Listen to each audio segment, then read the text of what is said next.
नमस्कार. श्री स्वामी समर्थ मित्रांनो, मार्गशीर्ष महिना अतिशय महत्त्वाचा आणि पवित्र महिना आता चालू होणार आहे. तर यंदा 21 नोव्हेंबर 2025 ते 20 डिसेंबर 2025पर्यंत मार्गशीर्ष महिना आहे. तर मार्गशीर्ष महिना हा श्रावण महिना एवढ्याच पवित्र मानला गेला आहे. या महिन्यात माता लक्ष्मीची उपासना करणं, भगवान विष्णूंची सेवा करणं, दानधर्म करणं अतिशय महत्त्वाचं मानलं गेलं आहे.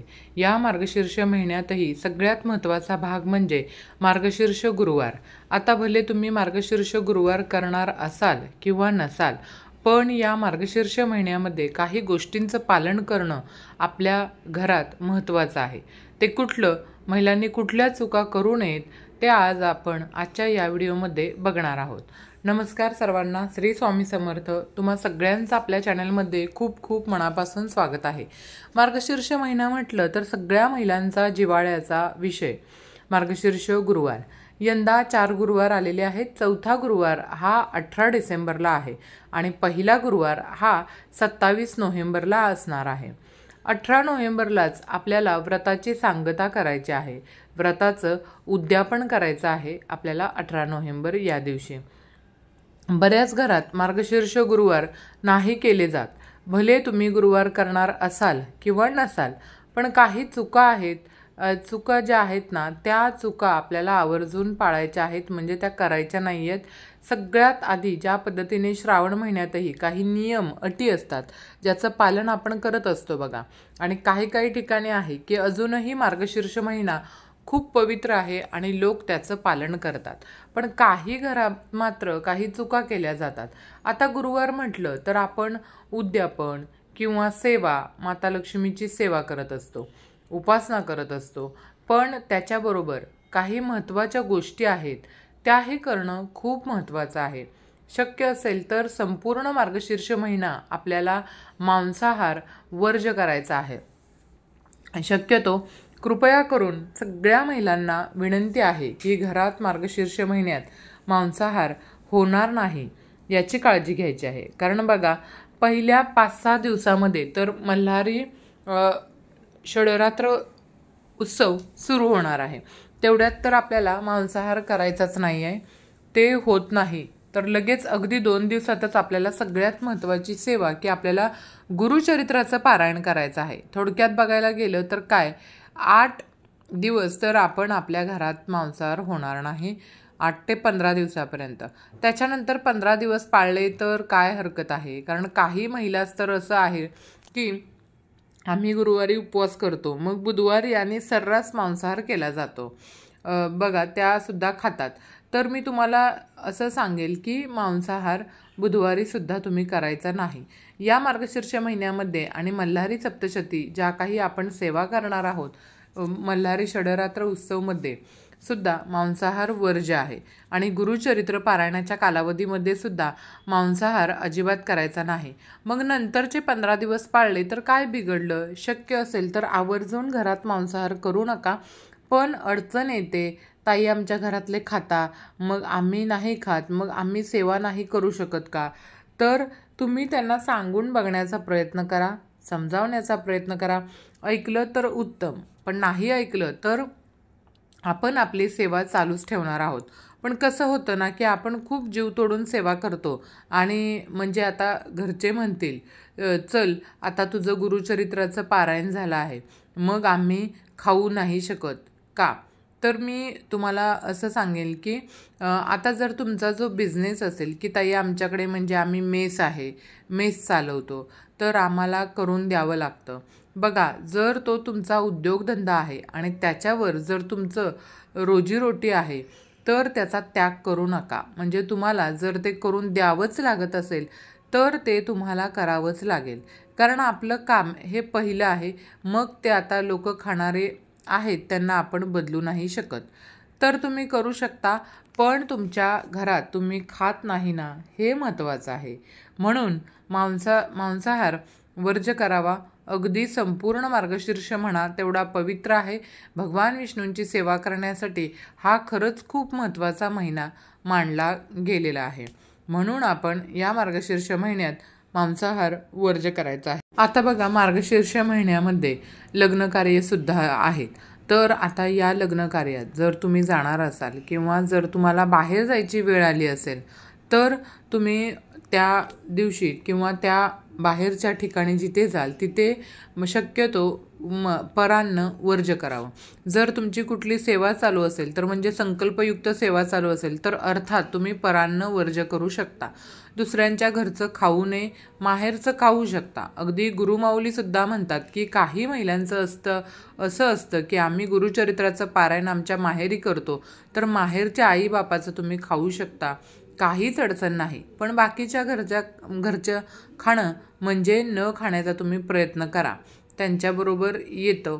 या मार्गशीर्ष महिन्यात जसं आपण व्रतवैकल्य करत असतो ना, त्याच पद्धतीने आपल्या घरातही आपलं घरातलं वातावरणही तेवढं चांगलं शुद्ध असणं, माता लक्ष्मीची सेवा करण्यासाठी, गुरूंची सेवा करण्यासाठी तुम्ही स्वतःला विलीन करावं. तुम्ही मंत्रमुग्ध होऊन सगळ्या सेवा कराव्यात. कोण काय बोलत आहे किंवा कोण तुम्हाला काहीतरी बोलत आहे, कोणीतरी तुम्हाला नावं ठेवत आहे, याच्यापेक्षा तुमची सेवा खूप महत्त्वाची आहे. तुम्ही ती सेवा प्रॉपर करावी.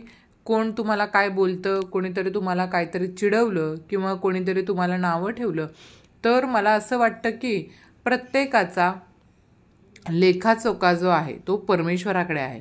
आपण त्याला उत्तर देण्यापेक्षा वेळ आल्यावर प्रत्येक गोष्ट त्याला उत्तर ती देत असते. तुमचं काम आहे सेवा करणं, चांगलं करणं. कारण प्रत्येक स्त्री आपल्या कुटुंबासाठीच करत असते. आपला नवरा आहे, आपल्या घरातील व्यक्ती आहेत, मुलं बाळं आहेत, त्यांच्यासाठी ही ती सेवा करत असते. म्हणून कोण काय बोलतंय याच्यापेक्षा आपण चांगलं राहावं हे तेवढं महत्त्वाचं आहे. आता दुसरं म्हणजे गुरुवार आहे. गुरुवारी आम्ही केस धुवू शकतो का? कारण मार्गशीर्ष महिन्याचे गुरुवार आहेत आणि बऱ्याच वेळा असं म्हणतात की बऱ्याच महिला गुरुवारी केस धुत नाहीत. आता बुधवारी बघा बऱ्याच वेळा काय होतं, अशा कमेंट्स पण येतात की ताई बुधवारी आम्ही मांसाहार खातो आणि गुरुवारी केस धुतले तर आता केस धुतल्यावर शरीरातला मांसाहार जाणार आहे का? म्हणून सांगते की मांसाहार वर्ज्य करावा. पण कधीकधी काही कारणांमुळे आपल्या सांसारिक अडचणींमुळे आपल्याला गुरुवारी केस धुवायचे असतात. तर अशा वेळी काय करायचं बघा, मी एकच सांगेन की तुम्ही ब्रह्मचर्य म्हणजे एक दिवस तुमचं बुधवारी जर ब्रह्मचर्याचं उल्लंघन झालं असेल तर ब्रह्मचर्य उल्लंघन आणि तुमचे केस धुण्याचा काहीही संबंध नाही आहे. आणि तुमच्याकडे जर ते असेलच तर तुम्ही बुधवारीच डोकं धुवून घ्या. बुधवारी ब्रह्मचर्याचं पालन करावं की जेणेकरून गुरुवारी डोकं धुण्याचा तुम्हाला प्रश्न येणार नाही. गुरुवारी केस धुवू नये असं म्हणतात, त्यामागची कहाणी पण मी सांगितलेली आहे. तर गुरुवारी शक्यतो केस धुवू नयेत. गुरुवारी घराची स्वच्छता पण करू नये. घराची स्वच्छता म्हणजे बघा लादी पुसू नये किंवा मग म्हणतो ना की संपूर्ण जाळ्या जळमट काढू नयेत. तर या मार्गशीर्षच्या गुरुवारीसुद्धा ते नियम लागू होतात. आता गुरुवारी लादी पुसू नये म्हणजे काय बघा, आपलं घर तर स्वच्छच असतं, पण आपण काय करायचं आहे, फक्त एक दिवस तुम्ही संपूर्ण घर व्यवस्थित झाडावं, फरशीला आराम द्यावा म्हणजे आपल्याला पण आराम मिळेल. तर मग गुरुवारी केस पण धुवू नये आणि बाकी तुमची इच्छा, ज्याला जसं वाटेल त्यानं तसं करावं. तुम्हाला वाटतंय ना की मला गुरुवारी केस धुवायचे, काही होत नाही, मग तुम्ही करू शकता. त्यामागची कहाणी आहे, बाकी तुमची इच्छा. आणि गुरुवारची फरशीसुद्धा पुसू नये असं म्हणता. तुम्ही घर झाडू शकता म्हणजे काय, घरात साफसफाई करायची नाही असं नाही आहे, असं नाही मी म्हणत. घर झाडू शकता जो काही आहे, पण संपूर्ण म्हणतो ना आपण की घराची स्वच्छता करणं, जाळ्या जळमट काढणं किंवा पंखे साफ करणं, या गोष्टी तुम्हाला गुरुवारच्या दिवशी करायच्या नाहीत.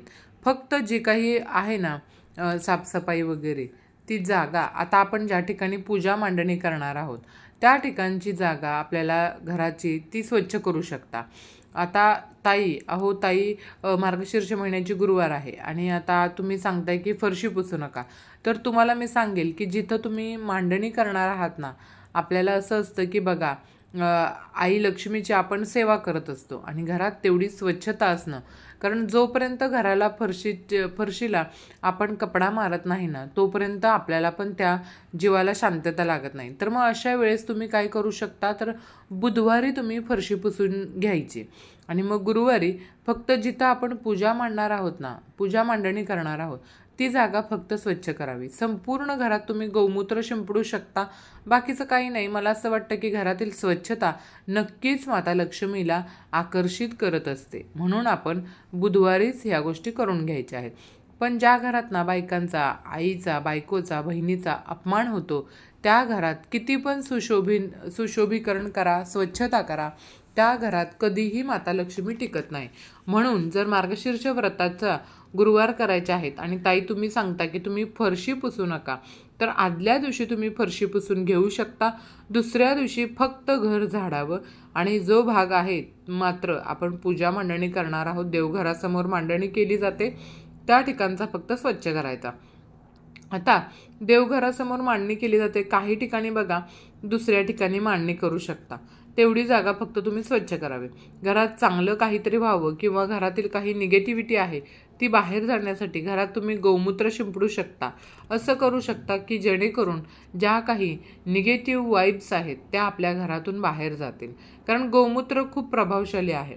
आपल्या घरातल्या ज्या काही निगेटिव्हिटी असते आपल्या घरामध्ये ती बाहेर काढण्यासाठी. म्हणून शक्यतो गुरुवारी फरशी पुसू नये आणि गुरुवारी केस पण धुवू नयेत.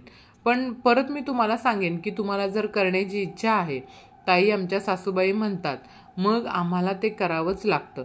बाकी ज्यानं त्यानं आपल्याला घरचे नियम आपण पाळावेत. कारण एखादी गोष्ट सांगून जर घरात वादविवाद होत असतील आणि गुरुवारच्या दिवशी कटकट होत असेल तर त्या गोष्टीला काही अर्थच नाही आहे. म्हणून या गोष्टीचं पालन करणं महत्त्वाचं आहे. बाकी भले तुम्ही मार्गशीर्ष महिन्याचे गुरुवार उपवास करा, नका करू, पण तुम्ही पूजेची मांडणी मात्र निश्चितच करू शकता. तुम्ही उपवास करा, नका करू, तुम्ही सेवा करू शकता. तुम्ही उपवास मार्गशीर्ष महिन्याचे बघा, उपवास किंवा गुरुवार करा किंवा नका करू, पण मांसाहार नाही होणार याची काळजी घ्यायची आहे. कारण 90% स्त्रिया आहेत ज्या गुरुवार करतात आणि त्यांना गुरुवारच्या व्रताचं प्रचंड अनुभव आलेले आहेत आणि सातत्याने अगदी आपल्या आजी, आई, आपण स्वतः, आपल्या सासूबाई, आपल्या आजी सासूबाई, सगळ्या स्त्रिया ही सेवा करतात. मग आपल्याला करायला काय हरकत आहे? तर नक्कीच ही सेवा करावी आणि आई भगवतीची सेवा करावी. तुम्ही या गुरुवारच औचित्य साधून माता लक्ष्मीची सेवा करावी.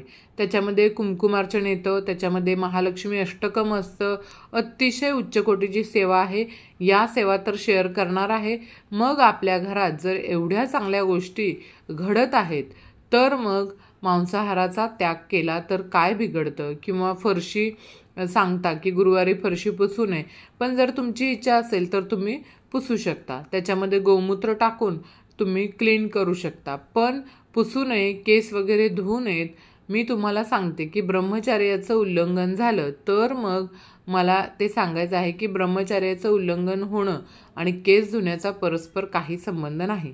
हा ताई आमचा मासिक धर्माचा 5वा दिवस आहे, मग काय करू शकतो? 4था दिवस आहे. बघा, मासिक धर्म जर तुम्हाला असेल 4थ्या दिवशी म्हणजे गुरुवारी जर 4था दिवस असेल तर 4थ्या दिवशी जर गुरुवार आला असेल तर 4 दिवस पाळायचे असतात. बाकी तुमची इच्छा डबल आंघोळ करून, डोक्यावर आंघोळ करून तो काही दिवस बदलला जात नाही. ही गोष्ट लक्षात घ्या.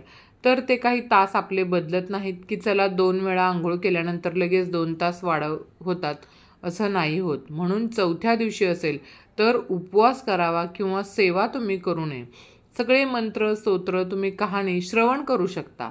आता 5वा दिवस आहे तर मग 4थ्या दिवशी आपण डोकं धुतो. 5व्या दिवशी डोकं धुवायचं का? तर डोकं धुवायची 5व्या दिवशी गरज नाही. थोडक्यात काय, 4 गुरुवार आहे, डोकं धुवू नका आणि फरशी जी आहे तर ती पुसू नका. बाकी तुमची इच्छा, तुम्हाला जे योग्य वाटतं ते तुम्ही करावं. कारण तुमचे कर्म चांगले आहेत तर फरशी पुसल्यानं तुमचं काही कर्म खराब होणार नाही आहे. पण त्यामागची जी कहाणी आहे ती सांगितते की गुरुवारी शक्यतो ही कामे टाळावीत. बाकी काय करायचं, कसं करायचं हे तुमच्या हातात आहे. ठीक आहे, आजच्यासाठी फक्त इतकंच. झालेली सेवा स्वामींच्या चरणी मी रुजू करते. आणि आजचा हा व्हिडिओ आवडला असेल तर चॅनेलला लाईक, शेअर, सबस्क्राईब नक्की करा. भेटूयात अशाच नवनवीन माहितीपूर्ण पुढच्या व्हिडिओमध्ये. तोपर्यंत धन्यवाद. श्री स्वामी समर्थ. जय महालक्ष्मी.